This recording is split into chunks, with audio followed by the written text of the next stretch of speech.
Happy Thanksgiving Eve, everyone.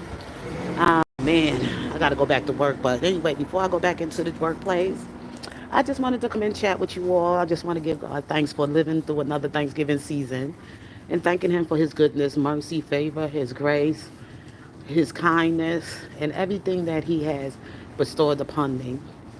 But as I get into this conversation, I know a lot was going on about T.D. Jakes, the high profile celebrity pastor who had a stroke heart attack on Sunday after his sermon and he was given the benediction. So a lot of people said he was faking about it. I don't think he was faking about it. I really don't believe that he was faking the fall. But I truly believe that, pastors sometimes think they so, um, how can I say it so I can say it in the right order, in the right manner. Pastor sometimes. Hi, King Kong. How are you? Happy Thanksgiving Eve. How you been? I'm gonna say supernatural. Sometimes they think they're so supernatural that only they love to use this excuse all the time that they only human, and they also like to use the excuse that we all fall short from the glory of God. Don't judge me, whatever. But this is what I'm going to say. And I know a lot of people don't may or may not agree with me, but I'm going to say this. When you take a high calling to be a representative for Jesus Christ, everything about your flesh got to be strong.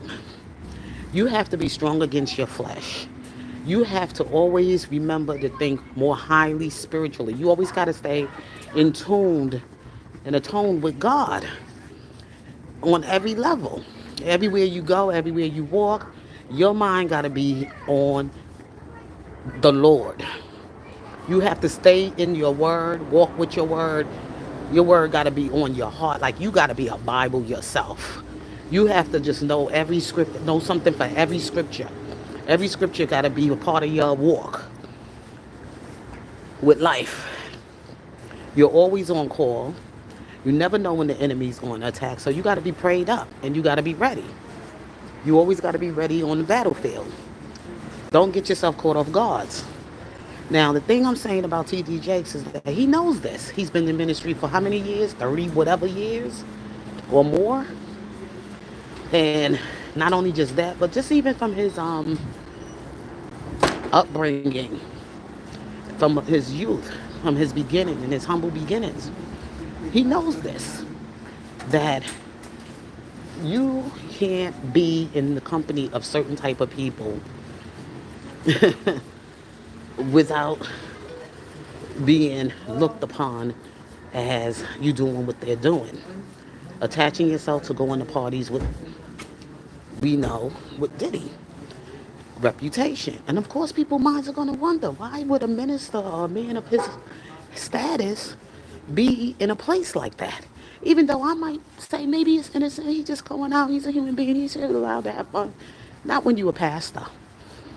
Your life is dedicated to the Lord. Everything about you is about the Lord.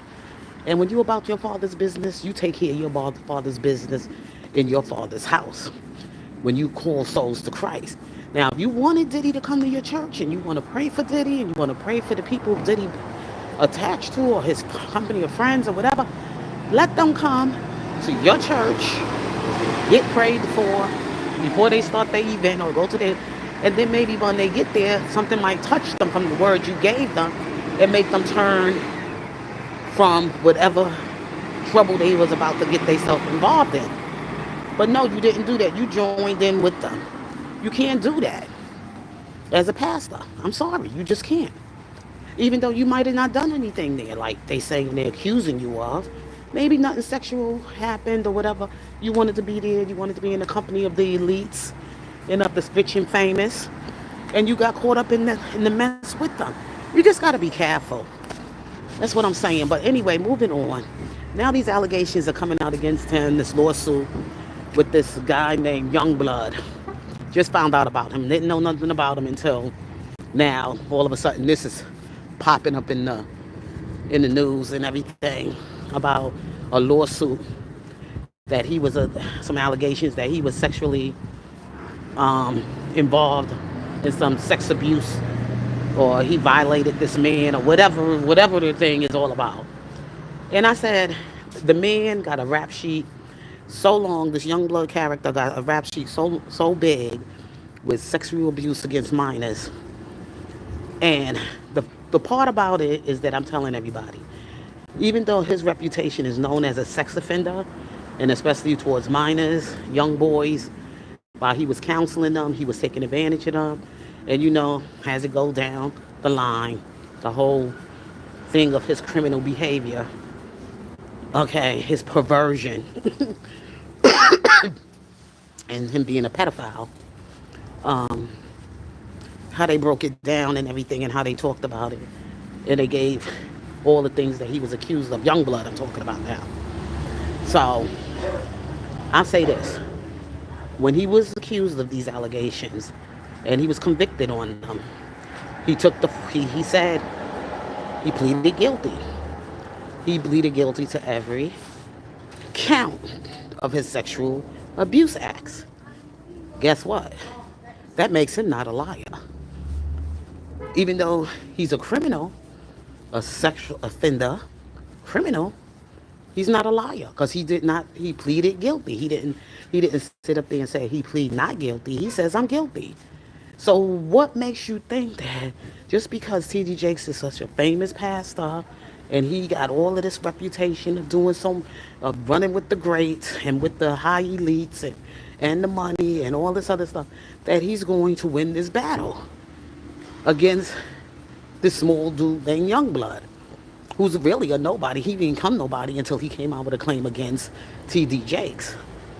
But what they're going to examine and what they're going to look at is that at least Youngblood ain't a liar. He told you who he is. He said he's a sex offender and he done all of these things to these minors, and he admitted it. So what makes you think he's lying about T.D. Jakes? T.D. Jakes lives a very questionable lifestyle for a pastor. For a pastor and the people he attached himself to, the people he hang out with. These people are not clean people, did he?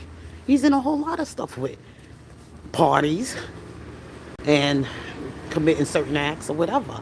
Crime and drugs and sex trafficking and you name it. And you a pastor and you attach yourself to pictures with him, laying on your chest and giving, throwing up signs and everything else like that. And you a pastor? And you a pastor? But the thing is that these are the things that you got to look out for. Even though this young blood guy has all these allegations, not even convictions. Ain't not even allegations, rap sheet of all the crime he'd have committed in his ministries or whatever counseling work he was doing, and how he was touching and fondling these young boys and grooming them or doing whatever he was doing. At least he admitted it. He has a repentant heart. At least he's telling the truth about who he is. T.D. Jakes still want to sit up there and hold that lie to his grave, just like Eddie Long did.